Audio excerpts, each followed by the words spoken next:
Well, it's Barb coming to you from my craft studio. I thought I would take a opportunity to talk to you about the Get Organized Challenge. It started on Tuesday. There's still plenty of time to join. It'll run for 8 weeks. Um, it's free to join, and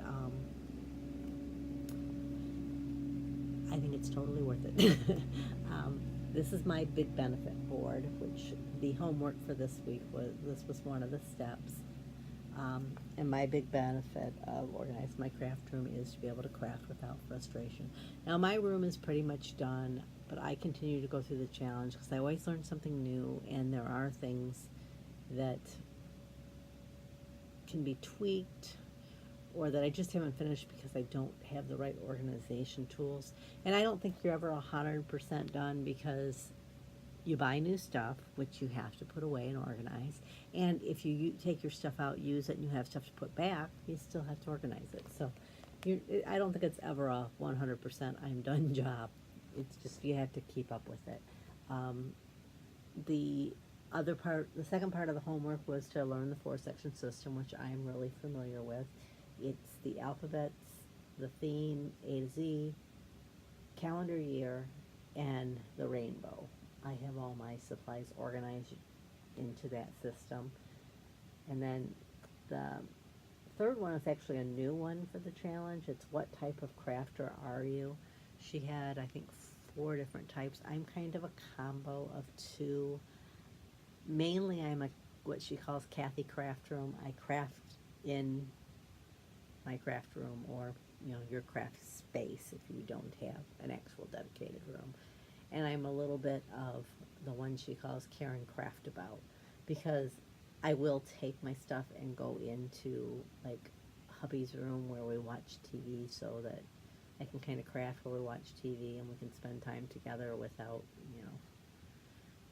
even though I'm still crafting, we're there and kind of spending that time, we kind of talk and whatever. Um, one of the other ones is Sophia Crops a Lot, which basically you're a crafter that basically goes to crops, which that one didn't really suit me. And then the other one was, I think Mary Moves a Lot, which basically you move around with your craft stuff. So if I remember the 4 right, like I said, that's a new one, so I'm not as familiar with that one. But the next one is to create your themes and sentiment list, which I did go through. I try to every challenge go through and review mine, which my alphabet contains alphabets, numbers, punctuation, and what I call WOW, which is words of wonder, or some people call it words of wisdom. Then I have my themes, A to Z, which I have that as animals, except for cats, arts and entertainment, baby, birthday, cards and envelopes. That's any type of card that doesn't have a standalone category, like birthday has a standalone, and so does Christmas. Then I have cats, cooking and food, which is anything pertaining to the kitchen, decades. Then I have a designers category for where I put Tim Holtz, Anna Griffin, Heidi Swapp. To me, their stuff is very unique. So if I'm looking for something that style, I'll know to go look at them. And I like to have that separate because every now and then I see a challenge or a, what's the word? The word is just escaping me. Collab that you're just supposed to use that type of stuff, so I wanted it separated so that I could find it. And then my next section actually used to be, I think, 3 different sections, and I've combined it into one, which is education, childhood, and teen. And then family and friends, gardening, home, house, paper dolls, which there I include anything clothing, shoes, people, body parts, and I put emojis in there. Planner, which is anything specifically used for my planner, postal, religion, shapes. For me, I don't put like circles and squares in there. I use it as a cataloging theme. So I put like dies, punches, Cricut cartridges, stencils, I put representations of those there, or like my stencils, I'll just file right in that category. Then I have sports, transportation, vacation, weddings, and Wizard of Oz. I know several people who are big Wizard of Oz fans, so that's why it has its own category for me. And then the calendar year, the first part is the calendar, so month names, days of the week, like calendar grids that goes there. Winter I subdivide into Christmas, New Year's, and Valentine's. Spring I subdivide into St. Patrick's Day, Easter, Mother's Day, and graduation. Summer is subdivided into Father's Day and patriotic. Somebody said they don't know about patriotic in summer because it can be used all year. I said, yeah, but my first thought is 4th of July when I see patriotic, which is why I put it in the summer category. But you could put it anywhere you wanted. If that isn't what your brain immediately goes to, you'd put it somewhere else. And then fall is subdivided into Grandparents' Day, Halloween, and Thanksgiving. And then I have my rainbow. I have pink, red, orange, yellow, green, blue, purple. And then I have white, gray, brown, black, clear, and multi. The clear and multi has things that I can make any color that I want. So chipboard pieces would go there, clear gems that you could take an alcohol marker and try to color them. Like I said, I try to review that every challenge because there have been ones that I've either consolidated or I've just gotten rid of. The next one was before pics, which I'm not doing this time because my room is pretty much done. You've all seen photos of my room during my opening, so you can tell it's fairly well organized. Then the next step is to gather your supplies, set your purge goals. For me, my purge goal is simply a question. I ask myself, would I buy this now? If the answer is no, I'm not keeping it. I do purge like duplicates. I have some things set aside that are duplicates that I need to have a little giveaway for. I haven't done that yet. I keep meaning to, and I just haven't found a good opportunity, reason to do it. But some people set like so many inches or so many items per year they've been crafting, whatever. It can be whatever you want it to be. Then you need to evaluate your space. She has, this one's a fairly new one, the What Did You Do Today notebook, WDYDT. I had started one of those. I found I did not use it. For me, it's better to put it in my planner. I'm a planner girl. It's better if I put that stuff right into my planner rather than having a separate place for it. Create your organized only area, which that space is just, it can start out really small if you're just starting your craft area. I always recommend to new people to clear a space that you want your paper to go, because paper's the first subject. So find clear a spot to put your paper, so once you organize your paper, it can just go right into that area. And that space would grow with you as you do the challenge. Join the Facebook group if you're not a part of it.